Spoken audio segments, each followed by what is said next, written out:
Salut les Butterfist, on se retrouve pour notre pronostic du KNT du 22 septembre 2022, départ à 13h50 sur l'hippodrome de Vincennes. R1, C1, prix Bernard Lequelec, ce sera de l'attelé, 65 000 euros d'allocation, 2700 mètres à parcourir pour les 16 partants âgés de 6 à 9 ans. Piste en Mâchefer, évidemment, on est à Vincennes, corde à gauche. En complément d'information, vous serez ravis d'apprendre que c'est un prix réservé aux 6 à 10 ans inclus, n'ayant pas gagné 305 000 euros au cours de leur carrière. Voilà, vous avez tout comme info sur le contexte.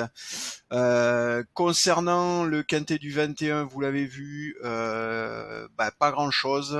On a raté. Voilà. Pas grand chose à dire, vous le verrez voir vous-même en allant consulter directement sur le site les résultats. Mais ça n'a pas été très glorieux. On va s'atteler à faire mieux sur ce prix qui est catégorisé, comme vous le voyez, encore une fois difficile. 16 partants, difficile sur de l'attelé. Ça peut se tenter en quintet, hein, on va le voir avec notre sélection, qu'on va aller consulter tout de suite, mais c'est le genre de quintet sur lequel je veux bien m'aventurer, d'autant plus qu'on sera à Vincennes. Un hippodrome sur lequel nos algos ont quand même énormément de données. Alors, en termes de sélection, vous le voyez, actuellement, nous avons le 14 Ingo, le 12 Fede Ranchval, le 4 Galileo Bello, le 11 Fine Pearl of Love, le 5 Erolina, le 3 Horaci, le 8 Vlad Del Ronco et enfin le 10 Eddie du Pomereux. Je vous répète notre sélection actuellement, le 14, le 12, le 4, le 11, le 5, le 3, le 8 et le 10. Donc, je vous le disais, un quintet catégorisé difficile par notre algorithme de classification.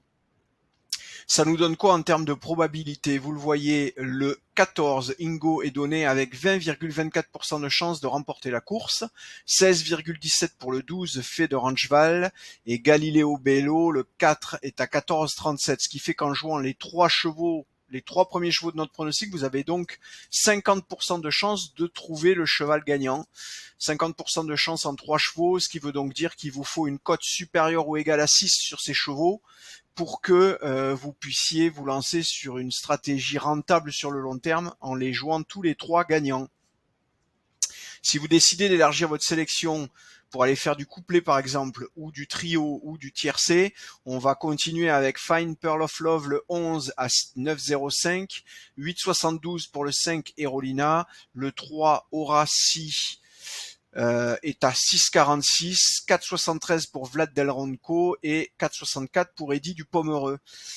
Comme je vous le disais, on est sur un quintet catégorisé difficile, ce qui veut dire qu'on risque d'avoir des rapports très intéressants avec un taux de réussite très moyen, mais qui peut encourager quand même d'aller chercher un quintet en 8. Donc, à voir comment vont s'affiner ces probabilités avec les recalculs qui auront lieu dans la nuit et demain, mais ça peut être intéressant, parce que vous le voyez, Eddie du Pomereux est à 4,64, derrière on est à 3,40, on a un petit gap, mais c'est quand même pas énorme.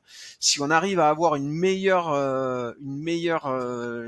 séparation de ces chevaux en termes de probabilité de réussite, ça peut valoir le coup de rentrer sur du quintet en 8. Voilà. Et ben, écoutez, on a fait le tour. Je vous souhaite de bons jeux. Je vous remercie évidemment tous ceux qui continuent à s'abonner régulièrement et qui font grimper le compteur des abonnés sur la chaîne. Merci à vous tous.